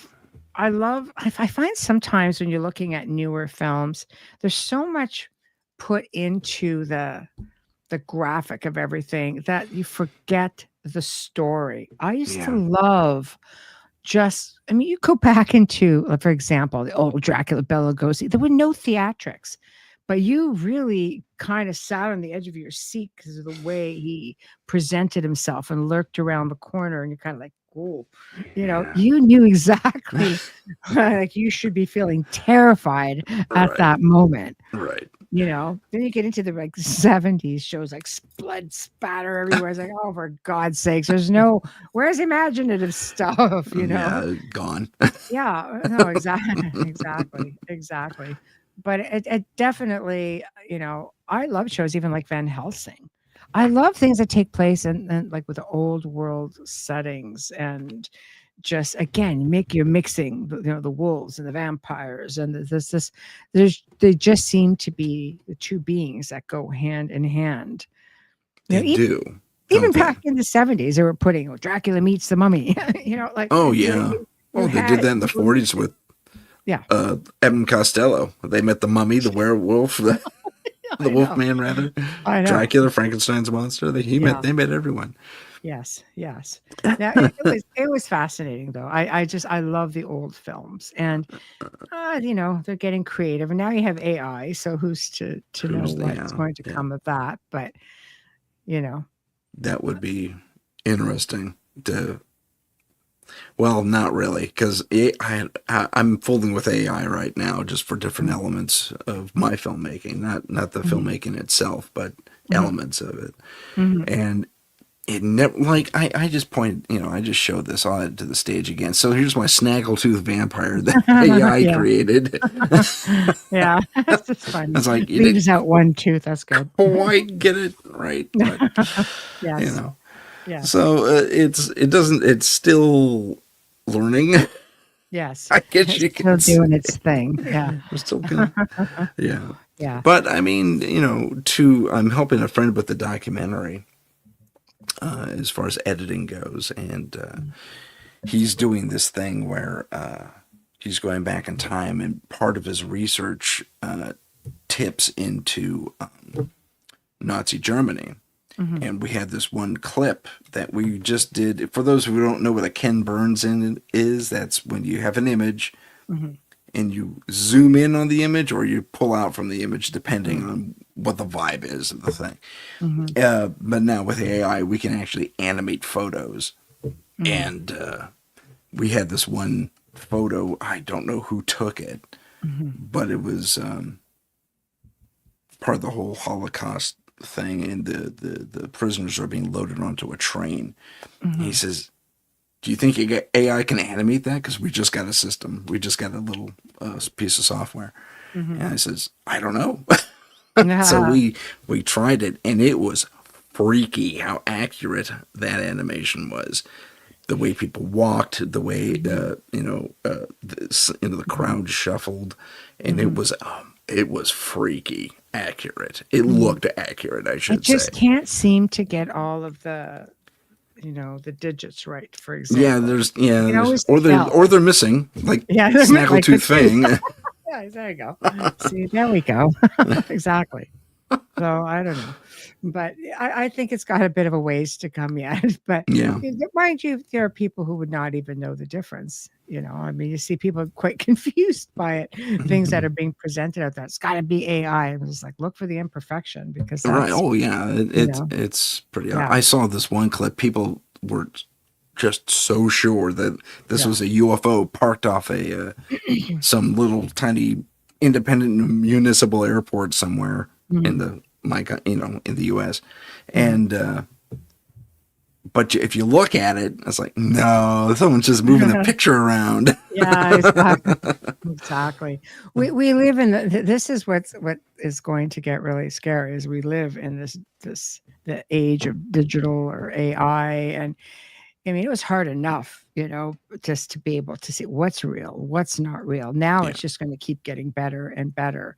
And you'd be that's looking at, false flags and am I really seeing what I'm seeing? right. And there's a lot of that's happening right now. Well, there's a lot of, and this kind of goes back to the whole lore thing. I mean, a lot of Yes. people are. I remember a show.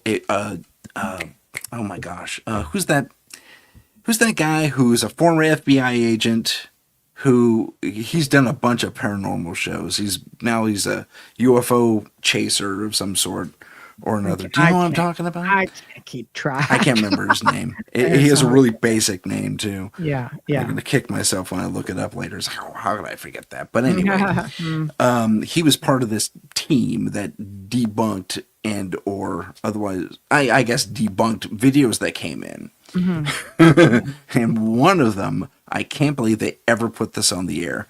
It was a video out of the UK where someone was driving past a playground Mm-hmm. around dusk, and you see this creature that looked kind of like a storybook goblin, Oh, big pointy ears and kind of hunched over. yeah. And it runs up the stairs, looks back at the camera, and then hops off the back end. And it was obvious CGI. Yeah. There was just Yeah. obvious. It was cartoonish, Right. And Right. they played into it. And it's like, gosh, I don't know. That looks kind of real to me. It's like, you're kidding me. That's like, Yeah. so they actually wasted like whatever that show allowed, like 10 or 15 minutes to investigate Figure it out. the clip. Yeah. And, they finally Yeah. came around to Yeah. the fact that no, that was fake because their expert had to hop on. Oh my It God. was a digital video, enhancement expert. And it's like, oh, come on. I mean, that you can eyeball that one.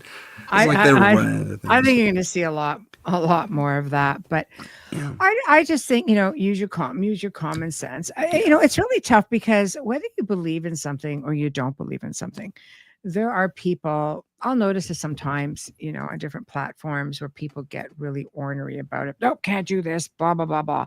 And it's just like, whether you believe it or you don't believe it, it's good to have a healthy mind because there's so much out there that we don't know about.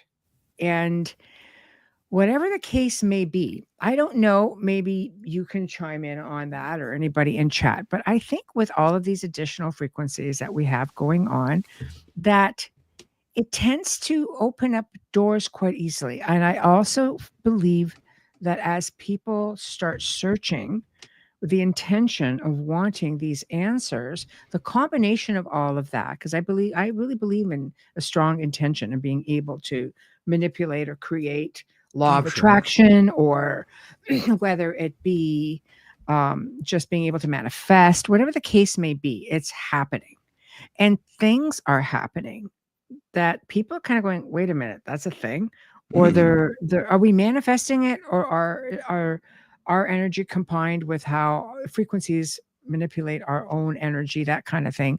Is it just creating awareness, or is it just actually, people, it's not hard to open a portal. I've seen people do it all the time. They're not even aware that they do it, and it's really not hard. It's just energy manipulation for the most part. So things are happening, and now people are starting to witness things. And more people have cameras for that at the ready. I mean, it's in their back on pocket top of now. everything else. Yeah, it's a thing. So I'm totally okay with that. That's fantastic. I like that we can go, oh my gosh, look at that. There was another such clip that I actually found credible. And again, we're not on vampires anymore, but we're still in lore. We're still in the lore. Yeah, we can go with that. Yeah. But there was this guy, you probably saw it, it was on Instagram. This guy's hiking through the forest, and he kind of stops, and you see this orangey hair kind of poking up behind a log, and there's a tree. There's a log right in front of the tree. I'll do it this way so you can see. So there's a log, and there's a tree, and there's all this orange fur sitting there. It's like, what the heck is that? Is that a kill? Someone kill something over there? And then it sits up, and it ended up being a Sasquatch. Oh boy! And then he hauled butt. It was great, and I watched that at least a dozen times, just trying to pick it apart, and I couldn't do it. No, there are things out there that it's insane. But you know what? I love that it's happening. I do. I love that it's happening. I don't think people should just fall for everything, obviously. But but I think having a healthy, open mind is really important. It's just like, don't foo-foo everything off like it's nothing because you can't get your head around it or you haven't gotten there yet. Don't belittle it for the people who are presenting it. Don't belittle it for other people who may have a more open mind. to it just because you're not there yet. Take a step back and go, yeah, it's not for me. Walk off, and go from there. Just don't be so, nope, nope, can't do this. Okay, good for you. Yeah. but because I love the idea.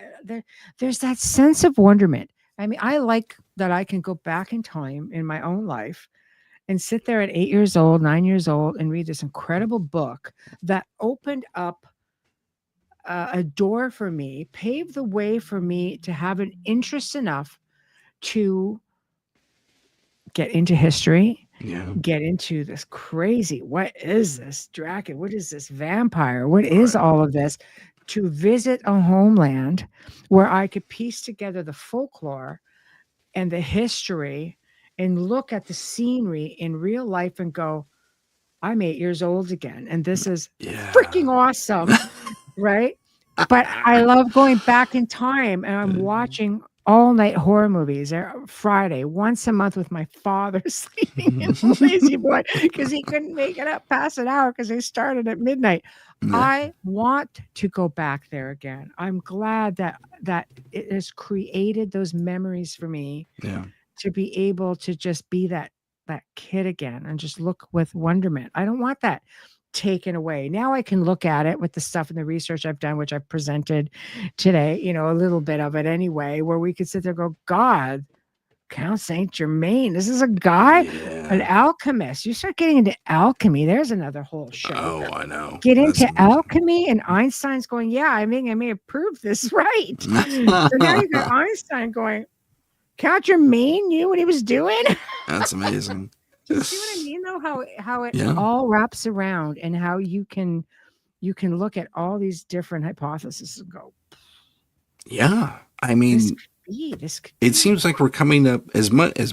We create a lot of questions keep coming up too, but we're getting more and more answers, more and more rapidly.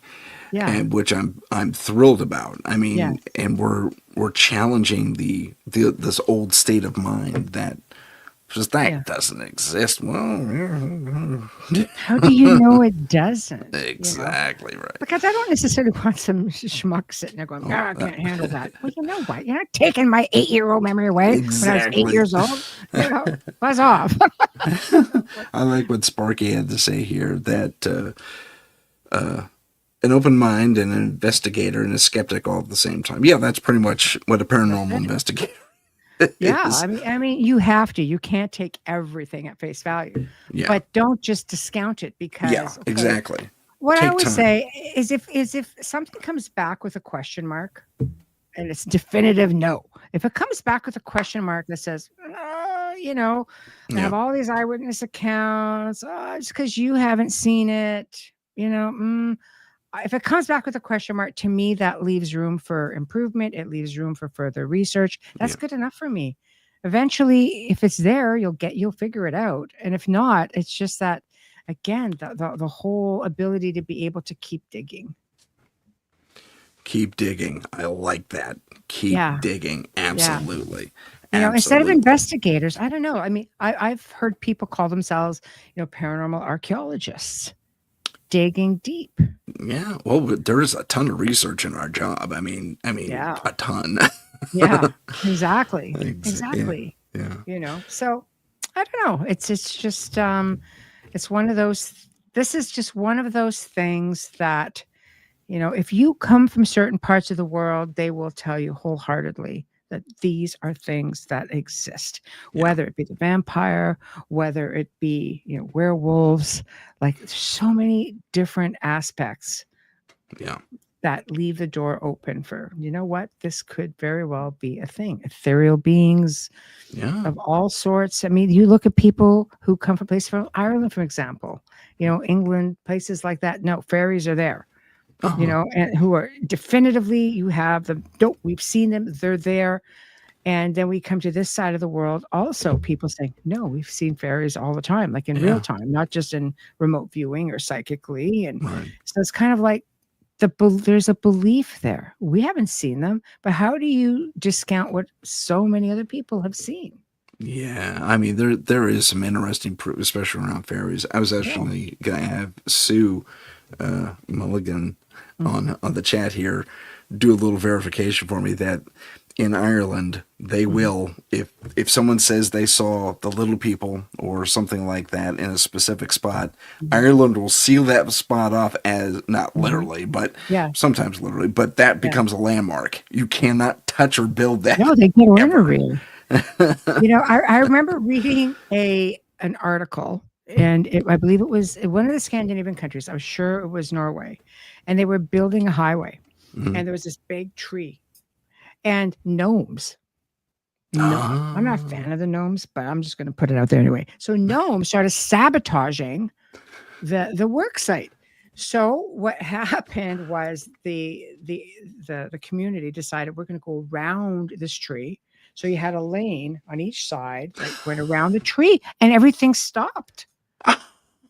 That's The amazing. gnomes just let them be because didn't want the tree dealt with. So it's the same idea, and Yeah. you hear stories like this all over certain parts of the world. It's Yeah. kind of like you realize how widespread these little ethereal beings are, that they're Yeah. It's incredible. It's right. incredible. Yep, sure is. So I don't know. We're gonna cut off a little bit early today, so we have about 10 minutes left, give or Hmm. take. Hmm. Just to let everyone know.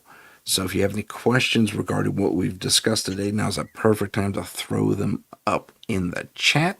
I probably could have used a better term than throw up, but I Throw it. didn't. Yeah.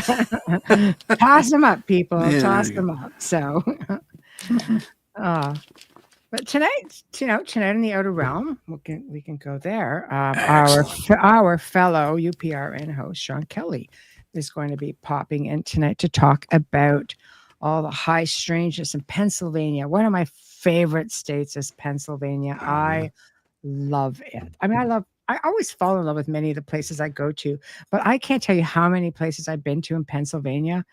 Like just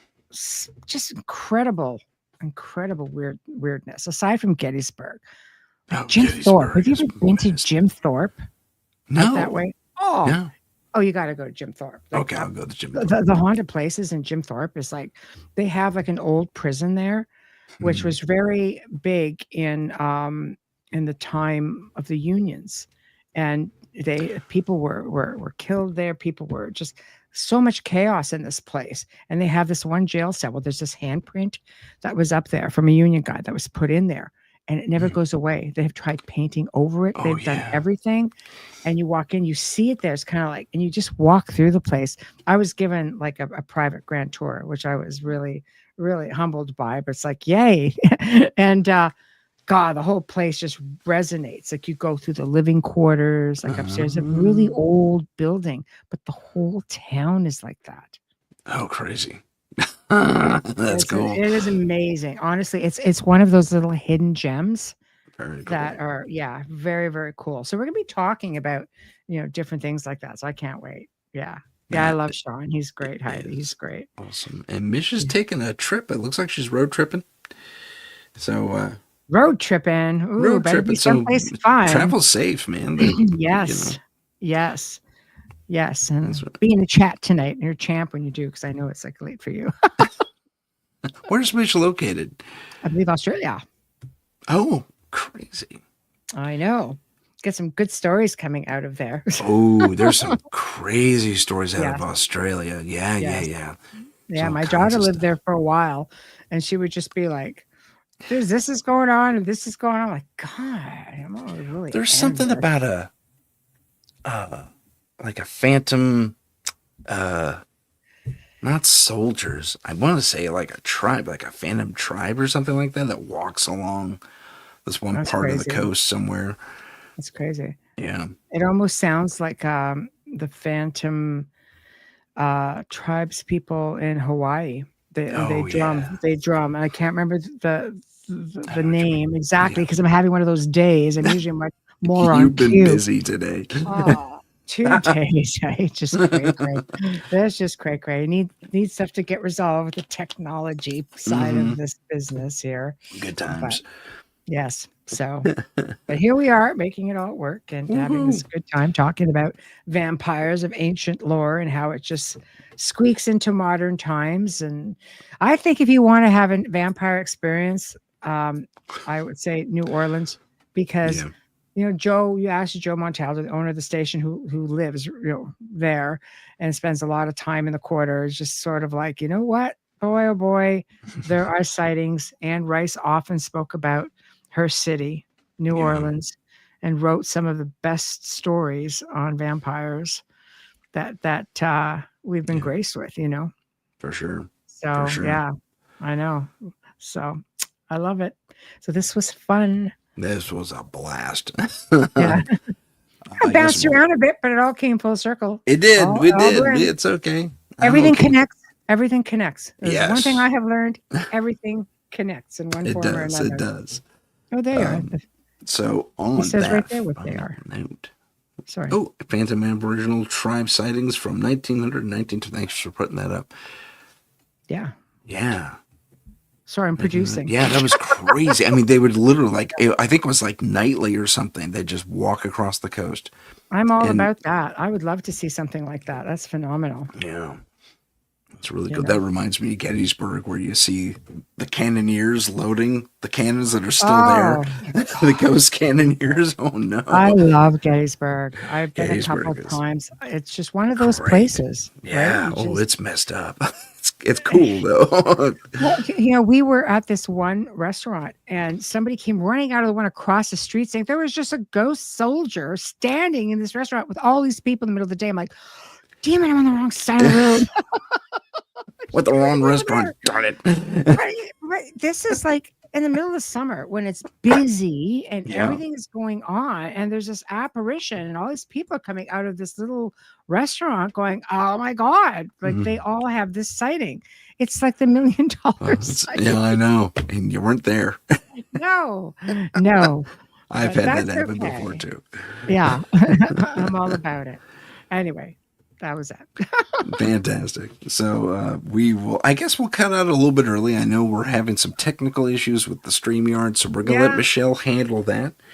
So, Yes. ladies and gentlemen in the chat and abroad watching us, thank you so much for joining us. Big thank you to Michelle for being on the show. Thank you so for much, Michelle. having Michelle, me. tell everyone where we can find you. Well, tonight you're going to find me on the Outer Realm with my guest Sean Kelly. That's at 9 p.m. Eastern, and of course every Wednesday and Thursday night. And Beyond the Outer Realm, the spin-off show, which is probably about 3 months old, and that is on Tuesday afternoons, 2 p.m. Eastern, and lots of amazing guests. So you get the same old, When am I going to be a me. guest on your show? Same old entertaining me. I love it. So yeah, good times. I'm So, teasing you. yes. Thank Taurus Girl joined us. you. Yep. We're leaving.